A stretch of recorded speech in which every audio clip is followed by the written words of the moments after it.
can imagine how much I've been looking forward to doing that over the years. Anyway, I guess I'm committed. Good morning. Well, today we get down to the nitty-gritty of seeing if this thing's going to fit.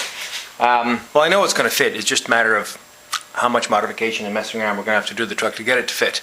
Yesterday was kind of a quick trial. Exposed a few problems and another few things that were going to go pretty well. It was hot and heck yesterday. My gosh, today's nice and cool fall day. What I really like is this 1, 2, 3, 4, 5. Oh, I'm going to eat that up when this is set up. Anyway, so the engine and transmission are set up again at the stock location. The transfer case has got its rear mounts on as per stock Land Rover, and the engine is lined up with a crankshaft right at the PTO hole. Might have been bumped around a little bit, but so what I'm going to do now is set up some data shots. Basically, this file is suspended exactly in the center of the PTO hole, which is lined up, of course, with the main shaft through the transmission.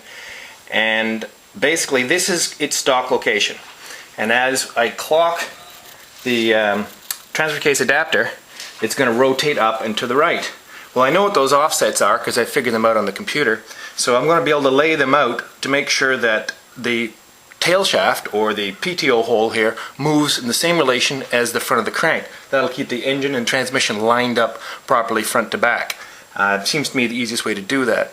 The other thing I'm going to do is make sure I keep a datum of where the output shaft is, the PTO shaft, in relation to the frame, because all of this is going to rotate around the output shaft. So that must stay where it is, which means I can't just pivot on this transfer case mount, because this is not at the same location as this. So as I lift it up, this is going to lift. So I have to find a way to drop that, but I'll figure that out. We'll find some way to make that sure. What I really should do is just make a mount that supports this, and I may just use a jack stand to support that.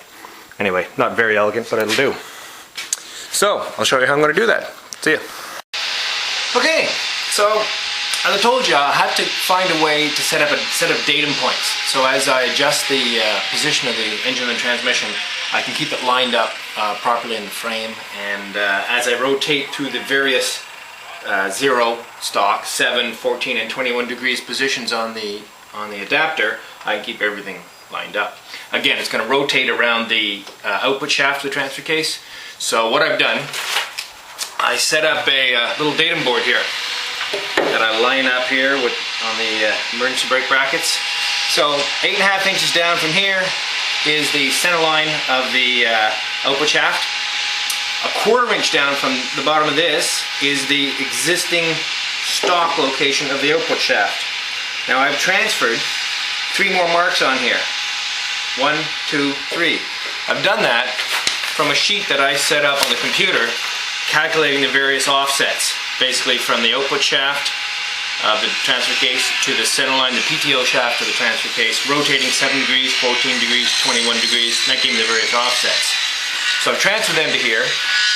So this is theoretically where my file, my pointer that's sticking out of the transfer case PTO hole, is going to line up in the 3 positions. Just to sort of confirm that, I thought it might be fun to just take a string and a pencil.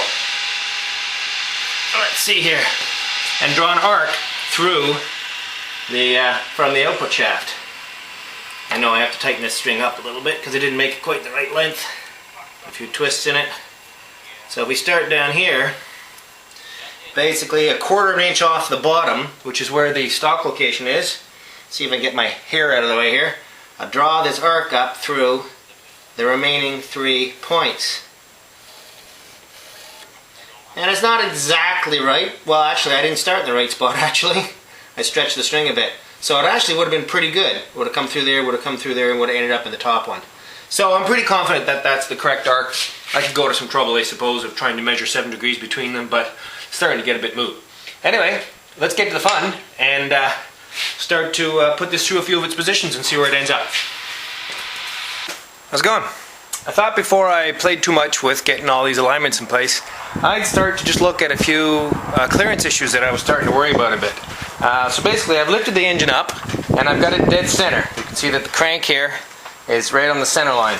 I really just wanted to start with that as a baseline for clearance, such as these new motor mounts that I also got from Advanced Adapters, and the headers that I got actually probably from China. I found them somewhere online. I really don't know where they're from, but they seemed, at least in the imaging I saw online, to suit what I needed. Anyway, so I'm not too no problems here. I thought there might have been a clearance issue with the motor mount, but there isn't. No problem here with, obviously, with the oil filter. I was a little concerned about this big bump on the adapter. Wasn't quite sure what that was for, but the collector flange clears it. Well, just clears it anyway. So you can see on this side there'd be tons of room, so the engine could come, you know, back to the left a little bit, which is a good thing, because as we go over on the other side, here we have the headers on this side, motor mount, and we're really tight down in here between the collector and the spring shackle. Not that it's touching. I mean, there's a ½ inch room, but you'd always like to have a little more. More concerning for me is this clearance again. Again, this mounting boss for the slave cylinder for the clutch is extraordinarily kind of low. Now I know why, because the starter motor in a Chevy has to fit right here, so they have to put it down there. Bell housing, of course, is not designed specifically for four-wheel drive vehicles, and if it was, it certainly wasn't specifically for Land Rovers. Almost every other, certainly North American four-wheel drive vehicles have the front drive shaft on the other side. So this is starting to become a pretty major concern. Clearance to the drive shaft is fine now because I have the engine, well, about 4 inches higher than normal, so it's not going to be that high anyway. But this is very tight. So what I really have to do is get one of these slave cylinders and see how close this is going to be. Again, not the end of the world. However, I must say I'm grateful to the header designers. You can see, even though the engine is centered, the headers are much further over to the right, close to the frame rail on this side, than they are on that side. That was probably originally to clear steering gear on left-hand drive vehicles, but it sort of worked in my favor, because if this was as tight to the engine, these are supposed to be block-hugging headers, I'd really have a problem down in here. Anyway, I don't think it's insurmountable, but we'll move on. A minor thing, the two-wheel drive, four-wheel drive push lever, I don't know if you can see, is actually jammed right in the fins of the transmission here, so this boss will probably have to be cut off. Hopefully it's solid and it just got a void on the inside, and this lever may need to be shortened or something to make that work. I've currently got the transfer case set up at the maximum 21-degree rotation, because I'm going to start at the top, basically at the highest position, and work my way down. Of course, I'd like to have lots of clearance back here for the floor and seat box, but that's actually a lesser concern. I sort of have a backup plan where I may put in actually a flat floor and whole new tunnel. There's a bunch of reasons for that I'll describe later. It would be really neat if it fit into the floor, but I really don't think it's going to be possible.